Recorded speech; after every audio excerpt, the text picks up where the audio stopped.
Hey guys, welcome back to my channel Unit Classes. I am Purnima and I'm teaching you daily current affairs. तो guys अगर अभी तक आपने channel को subscribe नहीं किया है तो सब्सक्राइब कर लीजिए ताकि डेली क्लास की अपडेट आपको मिलती रहे. And friends, hope you guys doing fine. So बहुत हो गई अंग्रेज़ी, अब आते हैं हिंदी में. तो आज है मंडे, तो क्यों ना एक मोटिवेशनल कोट के साथ हम इस वीक की शुरुआत की जाए. स्क्रीन पे आप देख ही रहे हैं इमेज. क्या लिखा हुआ है उसमें? Never stop learning because life never stop teaching. क्या समझ आ रहा है इससे? कुछ समझ में आ रहा है? मगज में जा रहा है? इसका मतलब है फ्रेंड्स, हम हर दिन कुछ ना कुछ एक्सपीरियंस करते हैं. या तो गुड एक्सपीरियंस होता है या तो बैड एक्सपीरियंस होता है. जिस दिन अच्छा हो जाता है उस दिन तो बहुत अच्छा लगता है लाइफ जीने में कि हाँ ये बहुत अच्छा हो गया. लेकिन किसी दिन बुरा हो जाता है, कुछ बैड एक्सपीरियंस कर लेते हैं. तो इसका ये मतलब नहीं है कि हम जीना छोड़ देते हैं, खाना घूमना फिरना कुछ भी सब कुछ छोड़ देते हैं, छोड़ छाड़ के बैठ जाते हैं. नहीं होता ना, बहुत थोड़ी देर के लिए होता है और इसके बाद फिर से हम नॉर्मल हो जाते हैं. तो यही होता है प्रिपरेशन में. अगर सक्सेस मिलती है तो पढ़ाई करना बहुत अच्छा लगता है, और अगर फेल हो जाते हैं तो बहुत बुरी चीज़ लगने लगती है. तो ये चीज़ थोड़ी देर के लिए होनी चाहिए, इसके बाद सब नॉर्मल हो जाना चाहिए. तो ऐसे एग्ज़ाम में भी होता है ना. तो कोशिश करना नहीं छोड़ना चाहिए, समझे कि नहीं. अगर आप कोशिश करना ही छोड़ देंगे तो सारे रास्ते ही बंद हो जाएंगे. कोई फिर कुछ टाइम बाद तो और भी कुछ नहीं समझ में आएगा. इसलिए कंटिन्यू लगे रहिए अपने प्रिपरेशन में, कभी ना कभी तो सक्सेस ज़रूर मिलेगी आपको. ठीक है, आज मंडे की बात समझ में आई? ठीक है, तो फिर लेट्स गेट स्टार्टेड. आज का पहला क्वेश्चन है, वर्ल्ड रेडियो डे कब मनाया जाता है? तो ये आपके ऑप्शन है. तो इसका राइट आंसर होगा 13 फरवरी को वर्ल्ड रेडियो डे मनाया जाता है. बाकी के ऑप्शन देख लेते हैं. 10 फरवरी को हम दलहन दिवस मनाते हैं, डी वार्मिंग डे मनाते हैं, और अब आपको बताना है 8 फेब को मनाते हैं सेफर इंटरनेट डे. ठीक है. वर्ल्ड रेडियो डे की थीम क्या है? तो इसकी थीम है radio and trust. Days and theme first आपको लर्न करनी है. Okay. Indian national women's day कब मनाया जाता है? तो ये भी गाइज 13 फरवरी को ही मनाया जाता है. इससे रिलेटेड कुछ इंपॉर्टेंट पॉइंट्स देख लेते हैं हम लोग. ये आपको दिख रही हैं, ये हैं सरोजनी नायडू. इनकी इनकी 143 जयंती है, जिसको हम इंडियन नेशनल वुमेंस डे के नाम से जानते हैं. ठीक है. इनका जन्म हुआ था 13 फरवरी 1889 में हुआ था. ये अपनी कविताओं के कारण गाइज इनको भारत की कोकिला भी कहा जाता है. ठीक है. 1925 में इन्हें राष्ट्रीय कांग्रेस की अध्यक्ष बनी थी. ये बहुत इंपॉर्टेंट पॉइंट है.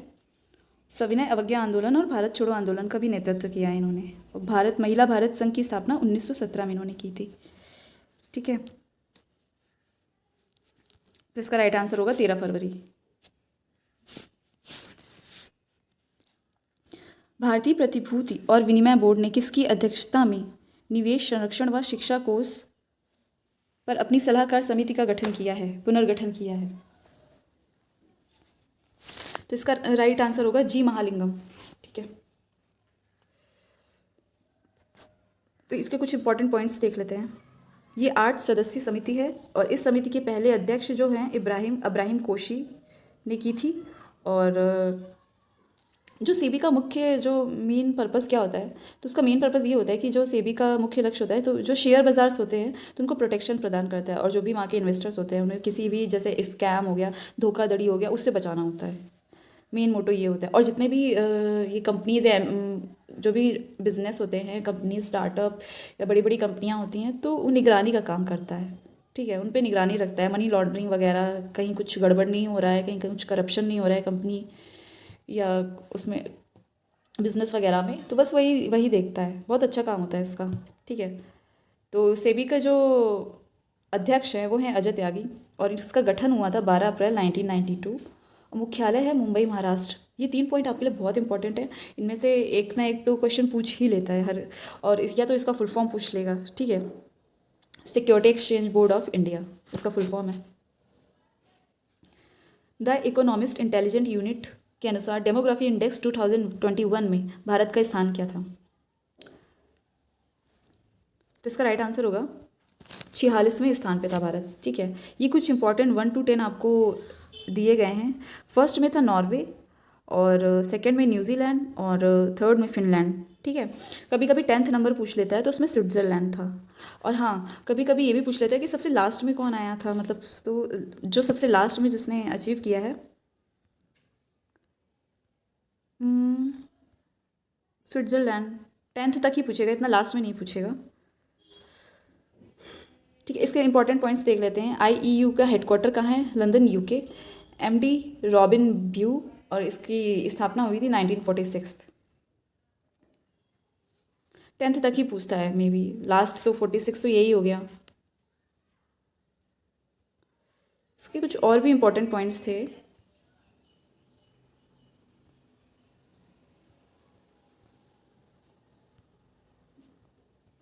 ठीक है, इस क्वेश्चन में इतना ही ठीक है। टाटा सन्स के नए अध्यक्ष किसे नियुक्त किया गया है? तो ये हैं एस चंद्रशेखर, ये फर्स्ट ऑप्शन। एन चंद्रशेखर, सही है, ये राइट है। ठीक है, तो इनको नियुक्त किया गया। ये इनका दूसरा कार्यकाल है, 5 वर्ष के लिए नियुक्त किया जाता है। 5 वर्ष इनके पूरे हो गए, फिर इनको टाटा सन्स का अध्यक्ष नियुक्त कर लिया गया है, एन चंद्रशेखरन को। उस देश का नाम बताइए जिसने श्रीलंका के एकात्मक डिजिटल पहचान ढांचे यूनिटरी डिजिटल आइडेंटिटी फ्रेमवर्क को लागू करने में उसकी मदद की है, जो जाहिर तौर पर आधार कार्ड की तरह ही काम करता है। तो अब आधार कार्ड की बात आ गई तो कौन हो सकता है? या तो मोदी जी हो सकते हैं, है ना, मोदी जी होंगे, तो मोदी जी से भारत। ठीक है, भारत श्रीलंका की मदद करेगा आधार कार्ड मतलब प्रस्तुत करने में। ठीक है, अब कुछ जैसे हमने कैपिटल और करेंसी ये दे रखी है, ये इंपॉर्टेंट पॉइंट्स हैं आपके लिए। जैसे बांग्लादेश हो गया ढका, और उसका रुपया करेंसी क्या होता है? टाका। कंबोडिया का नामपेन, और उसकी करेंसी रियाल होती है। इंडोनेशिया जकार्ता, और करेंसी रुपया होती है। ये आपको याद करते हुए चलना है थोड़ा थोड़ा सा। इसका राइट आंसर होगा भारत। तो इसकी कुछ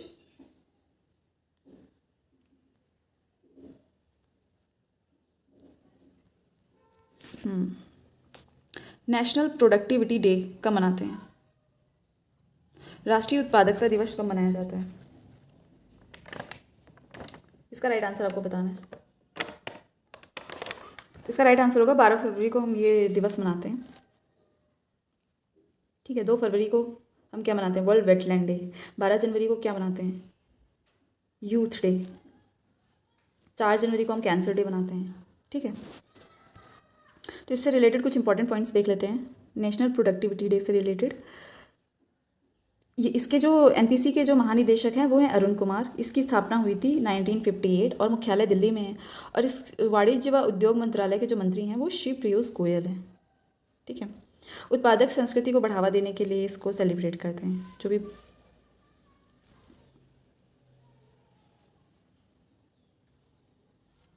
भारत की गोवा शिपयार्ड लिमिटेड ने सौंपा 5वां पोत इंडियन कोस्ट गार्ड ऑफ शोर पेट्रोल व्हीकल। इसका नाम क्या है? सक्षम, वागीर, या परम प्रवेगा?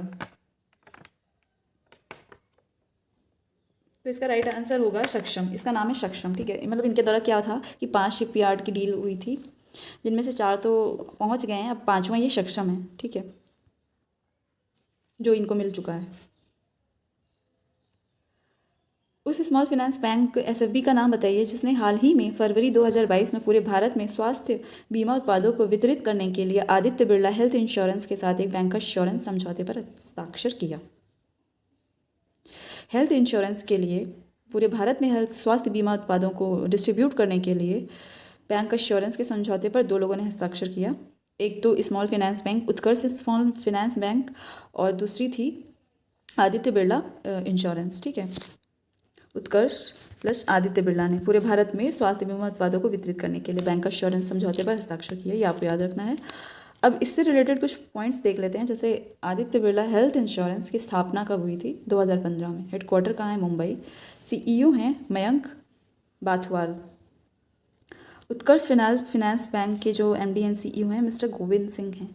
स्थापना हुई थी 30 अप्रैल 2016। टैगलाइन है आपकी उम्मीदों का खाता।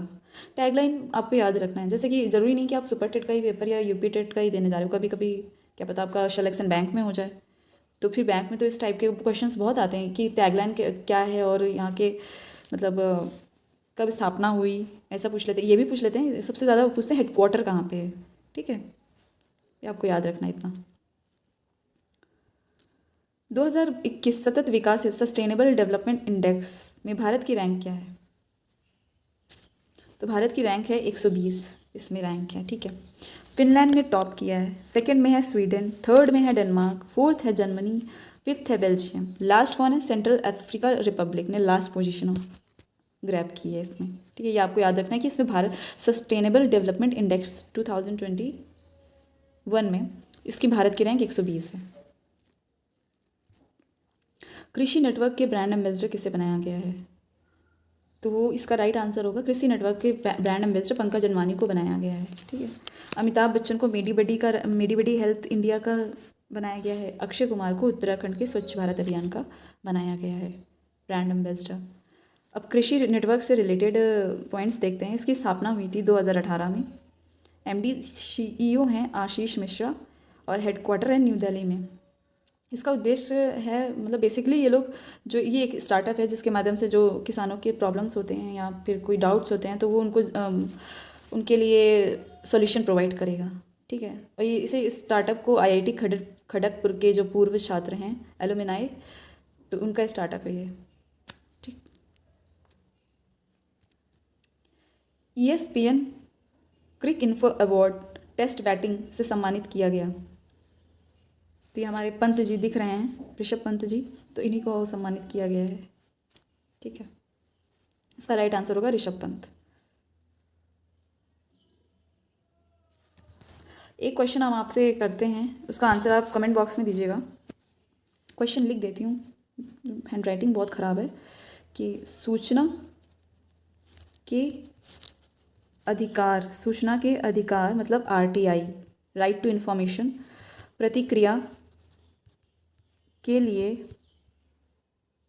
लिए अधिकतम समय क्या है? क्या है प्रतिक्रिया मतलब सूचना देने के लिए कितने दिन में वो, मतलब कितने दिन में आंसर मतलब कर सकते हैं, कितने दिन में जवाब देना आवश्यक है, ये बताना है। ठीक है, अगर क्वेश्चन आपको समझ में आ गया होगा।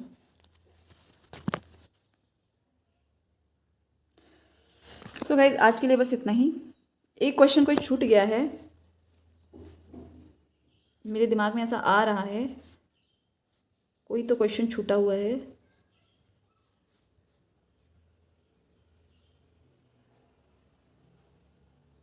कोई बात नहीं गाइज, अगर क्वेश्चन छूट भी गया होगा तो कल की क्लास में हम उसको ऐड ऑन कर देंगे। ठीक है, तो गाइज आज के लिए बस इतना ही।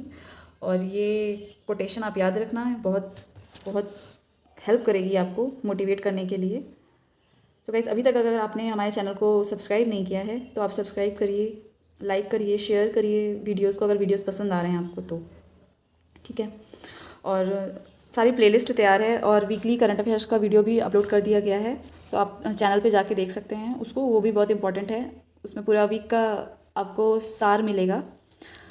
और आप हमें टेलीग्राम, व्हाट्सएप और यूट्यूब में ज्वाइन कर सकते हैं किसी भी टीचिंग एग्ज़ाम के लिए। और ये आप, हाँ, हमारी ऐप भी आप डाउनलोड कर सकते हैं, GRG सर के नाम से ऐप है हमारी, तो उसको भी डाउनलोड कर सकते हैं। अगर क्लास अच्छा लगा हो तो प्लीज़ लाइक, शेयर और सब्सक्राइब करना ना भूलें। Thank you.